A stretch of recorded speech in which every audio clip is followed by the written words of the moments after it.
Ahmedabad Mehsana highway પર કલોલ તાલુકાના છત્રાલ ગામે આવેલ અમરેટ ટોટલ 3 રસ્તા પાસેથી ભારતીય બનાવટના ઇંગ્લિશ દારૂ તેમજ આ ગુનામાં વપરાયેલી રિક્ષા સાથે 1,60,000ના મુદ્દામાલ સાથે કલોલ તાલુકા પોલીસે 2 આરોપીઓને ઝડપી લીધા છે।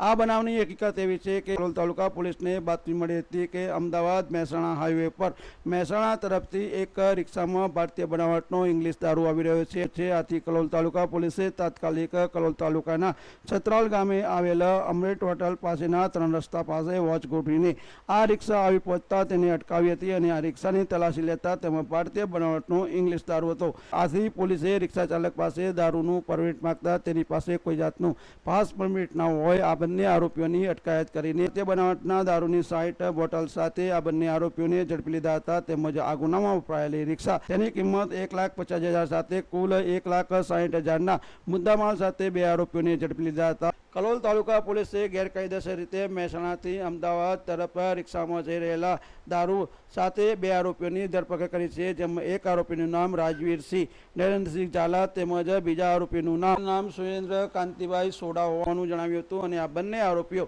અમદાવાદ પાલડીના રહેવાસી હોવાનું જણાવ્યું હતું। પોલીસે આ બંને આરોપીઓને મુદ્દામાલ સાથે ઝડપી લઈને તેમની વિરુદ્ધ ગેરકાયદેસર ભારતીય બનાવટના વિદેશી દારૂના હેરફેરનો ગુનો નોંધીને કાયદેસરની કાર્યવાહી હાથ ધરી છે। મહેન્દ્ર રાવળનો report, Yukranti live news, Kalol.